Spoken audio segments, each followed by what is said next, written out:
What did you make of last week? What was the upshot of how last week performed? I thought it was a very good performance, especially when the reigning premier jumped us in the first quarter, and a lot of what probably described as good player goals. Just beat us in a few contests. But then I thought after quarter time we really responded and showed good character and fight. But we didn't go up there to have an honourable loss. We went up there to get the job done, and we didn't do that. So we've got reason to be optimistic, but certainly not satisfied. Was there anything that came out of the game in terms of how you played that was forced by necessity that you got some gains from? Oh yeah, I think that there's no doubt we had to change certain things, but our game is in a bit of a state of evolution, and we're not being public and saying we're not where we want to be, but it just forced a more aggressive style, which ultimately we want to get to, but not being able to rely on Talls just taking contested marks all over the ground, even though our forwards held up really well. I thought that the slight and subtle changes were positive, and probably even more positive that they were implemented with only a week's notice. You spoke post-game about the necessity of using Zach Merritt where you did. Do you need to use him there again on Sunday night?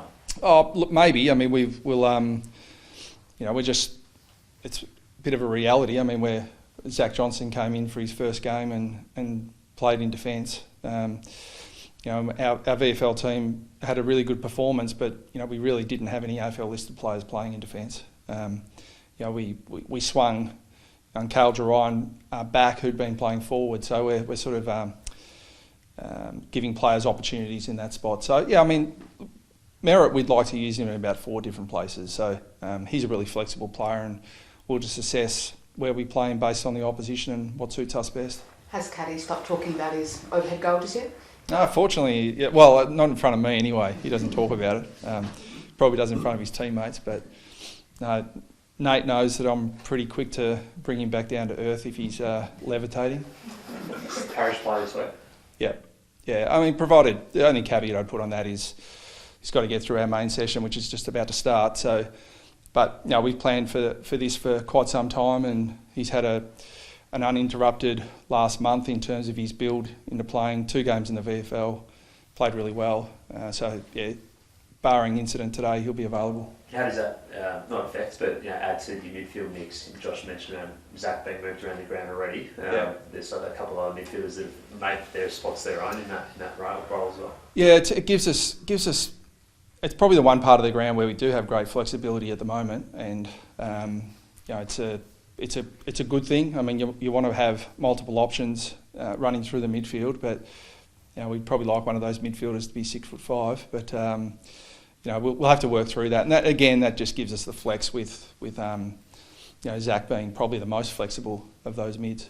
How do you assess Liam McMahon first up? I'm sure you've seen him play VFL footy in the past, but is he someone that you might consider as soon as this weekend? He certainly consider him.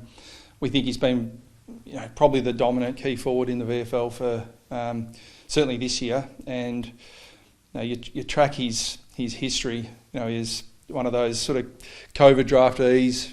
You play 6 games in your first year in a COVID interrupted year, and not much footy the year before that, and sort of bounced from club to club a little bit. He's just been starved of opportunity, but we have a pretty strong philosophy that barring absolute necessity, we want to set guys up to succeed. So in an ideal world, he'd fit into our system for a couple of weeks before we consider him, but with our tall situation at the moment, we're considering him this week. How do you play that this week? Are you hoping for rain again? Yeah, everyone's been saying it's going to rain on Sunday, but I've lived in Melbourne long enough to know you don't make those predictions this far out. So, I think that regardless of conditions, we'll play a similar style. So, we won't be relying on the weather to bring the ball to ground. We have to do that ourselves. Where are things at from your club's perspective on Sam Draper's contract?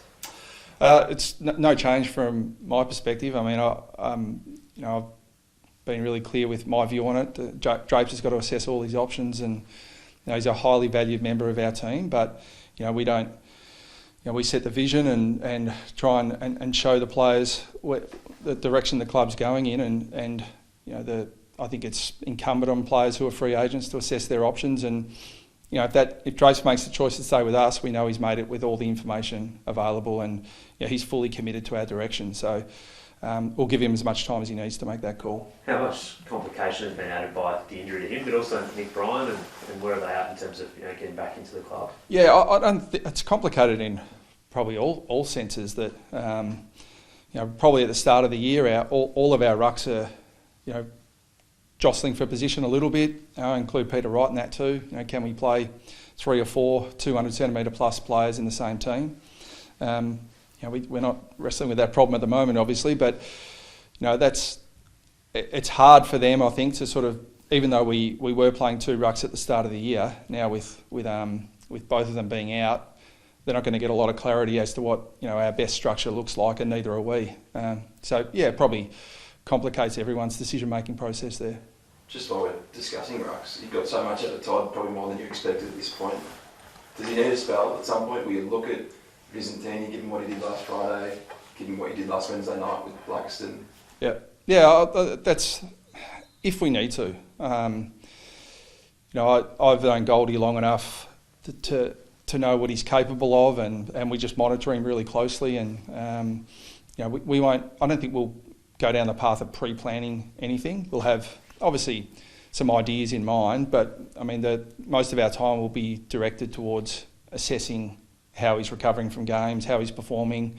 Thought he was outstanding on the weekend. We won't plan it, but the reason we brought Lachlan Blackiston in clearly is to play in the ruck, and we think Vigo had a very, very good game in the VFL on the weekend, and we think he's probably one of the standout rucks in the VFL as well. So, fortunately we've got 3 options there that we didn't have 2 weeks ago. You've been asked a lot around the AFL operations this year. What have you made of the changes over the last week or so? Oh, incredibly positive. The GM of football role at the AFL's grown to be, enormous really. Particularly when you combine AFLW, you combine, how big the game has become. I think it's a really smart decision to retain Laura in the important position of running the competitions and making sure that they run smoothly, and she's outstanding at doing that, and Greg Swan coming in to support the football ops position is one that I'm sure will be lauded at every club in the AFL. How do you think Swanee will go in that role? No, there's no one better qualified. I think he's got an incredible club lens. He knows the game really well, highly respected in all the roles he's had. I worked with him at Collingwood a long time ago. Admired him from afar for a long time. So I think it's great news for the game. Just on availability this week, Durham, Gresham last week, a bit sore post-game. Yeah, the 10 days between games has mitigated that. They're both fine. They could play today if they had to. They'll train fully.